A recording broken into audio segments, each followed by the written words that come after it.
that, luckily for you, that's exactly what we're about to talk about next. 2022 Commonwealth. 5 fights in about 8 days or something like that. Yeah. So that's one every 2 days. That's hard going. And then especially when they break it up and you have like 2. So it'll be like 2 days you box. It'll be like you box one day, box the next day, and then you've got a rest for 2 days, and then you box. It just depends how your weight goes as well. So because that was an interesting fight in the way of you had the point deduction as well in the second round of the 3. Yeah, in the semis, yeah. So yeah, when I came out, obviously favourite doesn't really mean anything anyway. So like when I was just. I don't really bother about that. I just need to go in and get the business done. But yeah, I felt good in that fight. I was enjoying myself. All of my family, but like a few of my mates had came down for just that fight as well. So they were in the crowd for that. So I was just enjoying myself. And then like when I got the point off as well, obviously you get a wee bit of a shake and a scare, but once you find out the score in the corner. Are they telling you in between rounds? That round went to you, and so they've got the screen there, so I knew that I was winning. So once I went back to my corner after getting that point off, and I knew I was winning, then I was chilling really. That's where the Muhammad Ali stuff and that came first. I was going to say I can bring it up the final 10 seconds. We shimmy on the ropes. I like that. You need to enjoy yourself. Yeah. You need to enjoy yourself when you're in there as well, because you're getting punched in the face. So when you can enjoy yourself, you want to do it, don't you? You are a psychopath. See, if I'm getting punched in the face, I'm not enjoying it. I'll be honest with you. But like, I can't get over that. So, like you said, you're getting shown the points. Do you feel when you're in a fight? Do you know when you're winning a fight in a fight that's maybe as close as because you were landing good shots, but you're not like he's not staggering and walking around, like he's still coming on to you. Because that was his whole game plan, wasn't it? Because you're quite long for your weight class. Yeah. So do you still have that feeling to know enough about the boxing that you're like, I know I'm in control of this? Yeah. In there, you roughly know if you're winning or not. Obviously, it depends on what the judges are looking at as well. But like when you're in there and you've kind of got the feeling of how you're boxing and kind of like the rhythm you're in and stuff like that as well, like what you're getting away with and stuff like that, then you can kind of take a guess if you're winning or not. Obviously, there can be times where you think you're winning and you're not, and the other way around is you're not winning and you're winning and stuff like that. But usually you know there or thereabouts if you're winning or not. Here's an interesting. So this has just jumped to my mind thinking of that. So when we play, like I said, I've come from a rugby background. So when we play rugby and professional teams play rugby, they do a lot of analysis on the ref they've got as well. Because like you say, a judge can be looking at something totally different from a different judge. Do you guys think about that when you prepare for a fight as well? Do you think this judge traditionally looks more at ring positioning and like, I don't know, dominance of like how much people are walking onto a fight rather than walking like around the ring? So do you have to plan for that as well? No, we don't actually. I've never really done that, but that's a good shout, to be honest. You could probably look at you can have it. Considering I got it wrong which fight you were in for the final and the semi-final, you can have that one for free. Yeah, that's good that. No, we don't really do that. We analyse the opponent. Well, at GB we analyse the opponents, but at the games I was just letting my brother kind of watch who I was fighting, and he'd speak to me on the phone and tell me. And then obviously the Scotland coaches and stuff like that, they'd watch and have a game plan as well. But at GB, I sit down with the coaches and watch it. But I actually prefer probably letting someone else watch it and just telling me what to do rather than me watching the person I'm going to fight. I suppose because you can get your own idea as well. Because a coach looks at a fight totally different from the person who's going to be in the fight, I imagine. So yeah, so I actually prefer just letting the coaches do it and telling me what to do, because when I'm sitting there watching it, you can just overthink stuff. But when like my brother watches who I'm boxing and gives me a game plan, then I can just go, right, I'll do that, and I'm not then worrying about anything else. I've not seen how he boxes or anything like that. I just have a rough idea of what to do, and then you figure it out when you're in there. I kind of prefer it that way. I suppose that's quite good as well, because you don't have time, like you say, you don't have time to overthink it and sort of, because you might worry about something, like you might find he's got one disastrous punch and you spend your whole time worrying about it or something like that. Whereas if your brother's like, if your brother's like, just keep your right hand up, you're like, sorted, just stand like that. Yeah, that's kind of, I prefer it like that. That's I find that really interesting, especially in, like you say, at the games as well, because you've got 5 fights and everybody's in a sort of like a bracket. So, I know, like you said at the very start, like favourite means nothing when you walk into a ring.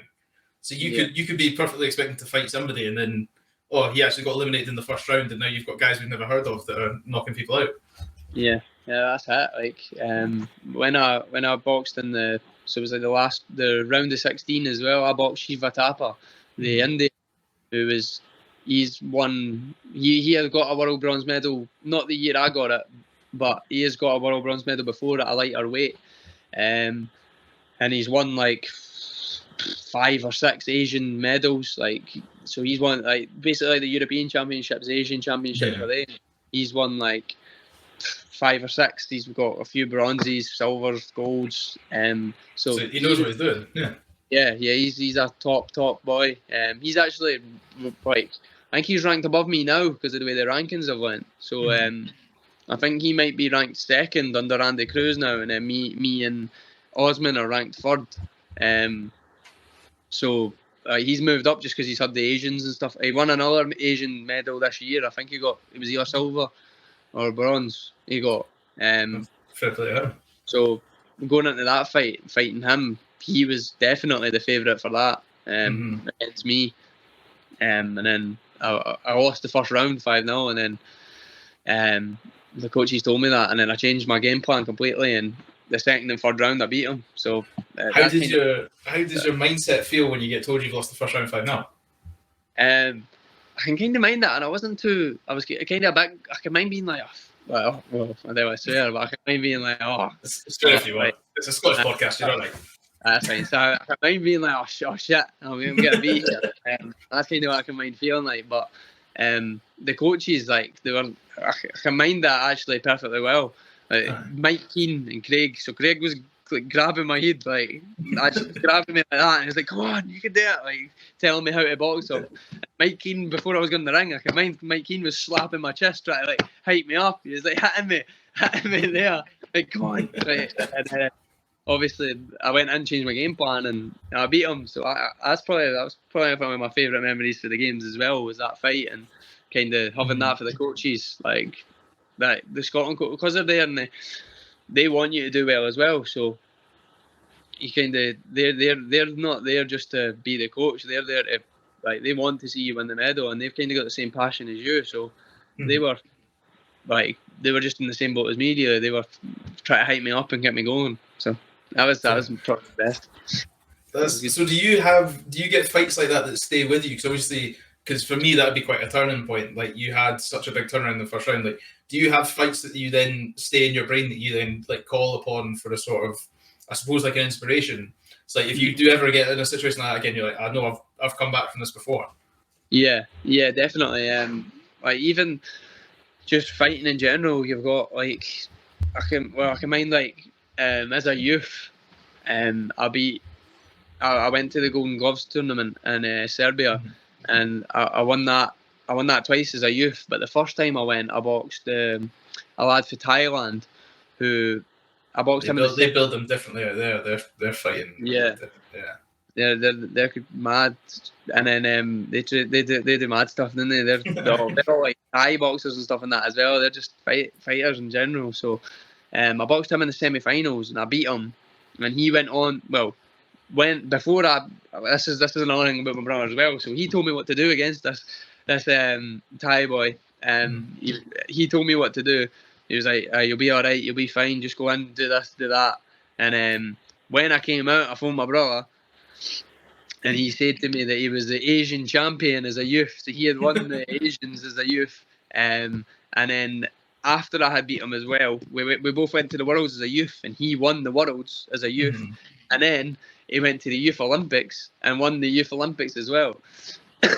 So like, when you're beating people like that, you have that in your mind then, like, and you know how well they've done. Like, you know you can beat anyone really on your day because you've got that in your mind that, like, I beat a guy that did win a world. I won a world gold medal as a youth, and then obviously like even like beating Shiva Tapa and stuff like that, then you kind of keep the people in your mind because you know how good they are, and you know you can beat the top caliber boys. Yeah. So yeah, you definitely keep them the kind of fights in your mind for like going on and fighting other people, just for it's kind of like a confidence boost, isn't it? Really. I can imagine, and then like you say, it's you're putting in elite performances to beat elite caliber opponents. Yeah. So Yeah, that's it. exactly. And then so now we've got to talk about the big one, the final, like the final of the games for you. Like you said, on that day you were almost a bit. I'm ready not to see the back of the games, but I'm ready to have my final performance now. Like I'm ready to get this done. Yeah. How was the day itself for you? Like how was going to the venue and that? Was there like tension in the air, or were the coaches like quite good at sort of keeping you like another day at the office? Yeah. Nah, usually I'm quite calm anyway, so Are you a music guy, and are you an angry music guy, or are you a calming music kind of guy? Probably more angry, to be honest. I listen to like rap and that when I'm warming up. Kind of stuff. But it depends. Like more just rap, to be honest. Sometimes I'll have like a chilled rap, and I like Kanye West. Like for when I'm warming up, I like old Kanye West. So nicely paraphrased with old Kanye West there. No, like modern day Kanye West. Yeah, like the old Kanye West. So like, but yeah, so obviously I always listen to music walking to the venue and stuff like that as well, so I kind of keep calm. But there is a bit of nerves there, obviously, and I've got torn cartilage in my wrist. So in the semi-final I had caught I think it was a shot that was in one of the highlights on the video, but I caught Wyatt Sanford with like a left hand round the side. And obviously I've always kind of had this injury since the first competition that I done with GB, that box arm competition. I hurt it there, and obviously I've just been kind of keeping it. What's the word? I've been like keeping on top of it anyway, just to try to do strength and stuff. But I caught Wyatt Sanford with that shot, and it was like the worst pain I've ever had in my wrist so far. So like for the final, I was warming up on the pads, and I was hitting the pad, and that like I could just feel it going right through my wrist. So like there was a bit of kind of concern there with that. Yeah, I think you can kind of see it in the final fight as well. I was trying. You can kind of see that I'm holding back for letting my left hand go rather than just kind of throwing it like I normally would. But other than that, it was kind of just calm, and just I'm always kind of calm anyway. I just chill out and listen to music before the fight. And then that's well. And then as the fight was going on, obviously, like you said in the semi-final, you got your coaches talking to you. Are your coaches like when you're going through the final and you're having the performance you're having? Are your coaches telling you like if you go out and do the exact same thing again for another 3 minutes, you've got the gold? Or are they really playing it down? They're like, don't even talk to me about medals. Like just do the same thing again. Just go out and fight. No, they kind of the first one. So like obviously in the first and second round I had won it, so they were like I had won the fight then. I knew I had won the fight, so they were like just go and didn't do anything stupid. Aye, just didn't do anything stupid. Just didn't get caught, and then obviously that's how they're going. Like just keep doing what you're doing, and you've got gold. And then I went out and I got cut, didn't I? I got a cut, and then it all went out the window. I was like trying to just get away and avoid everything, and then that's when I caught a big shot. I got caught a shot when I was trying to pull away. He caught me with a shot and knocked my gum shield out, and I got a count. So then, and that was in like the last 10 seconds. So then I was like, oh shit, like this could have messed it up. But you didn't really look at everything else that happened in that round. It was still close. It was just that he caught me that big shot, and it makes it then look like he's on top. But and obviously then I had the cut and stuff like that as well. So, but I was an elbow. I got cut for his elbow. I was gonna say it was because he sort of like skimmed it, didn't he? He went just mistimed it. He threw shots and caught me. Like he came through with his shot, caught me with an elbow, and then that was my first cut as well that I've had in a fight. So I was good time to get one though when all the cameras are on. Yeah, that's what I said. I've always, if I was to get a cut, it'd be in a final where I was winning. Everybody's trying to get the cameras there, and you've just got blood dripping. Not like an absolute warrior though. Like everybody be like, this guy's hard as nails. Looks good for the photo, doesn't it? That's class. Right, getting that gold medal must have been so good. And then how did it feel when that bell went at the end? Yeah, just kind of, it's like a relief in it. Like it's all done now. And then obviously when you get your hand raised as well, it's just different level. Obviously you've got at the games, it was like you had all the media attention like that you don't usually get at all these other competitions as well. So it's just completely different for anywhere else that you go. That's why it's probably my favourite competition that I've ever been to. Just with having all the media attention and stuff like that, and everyone can watch it. And because it was in England, all my family could come down as well. Like I've never really, it's almost a home games, really, isn't it? yeah, I've never really had a major competition where all my family could come and watch. So it was definitely a great experience. That. And then how many days did you wear the medal for after? Because I'd still be wearing it now if it was me. Oh, I went straight in the bag, to be honest. Did it? Yeah. Don't lose it. Don't lose it. I carried. In fact, I had it on for a few hours when we were out. Like when we had came out of the venue, so we had went to the, I think it was at Spoons. So we had went to a Spoons that was in the venue. That's class. I love that. The coaches, all the boys, and we all had a pint together, and we had the medals.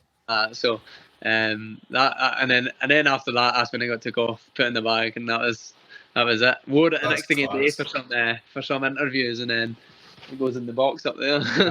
Getting it frame's a good excuse, not enough to wear it though. That's fair dude. I'd love to see that. Would have been a really good photo actually if you'd managed to get that. See if you'd use it the Spoons on your medals. Yeah, that would have been good. That'd have been a good photo. I don't know if we even got one of that. I think we got one in the venue where it was all with the medals, but we should have got one with the pints. Mate, you're just enjoying it. You deserved a bit of time off. And like you said, you'd had more cameras there than you normally get, so you're probably a bit sick of seeing cameras. Yeah, exactly. Hey, thank you for listening to this Clips episode on YouTube. And then if you want to hear the whole podcast, you can find them on Apple or Spotify, as well as the full video version on this YouTube channel, alongside all the other great content we produce on a weekly basis. Thank you so much for listening, and I hope to see you again on another Clips episode or in the full episode podcast. Tweet us, tag us, let us know what you thought. All the links are down in the description. It means the world that you guys come and support us, so thank you very much.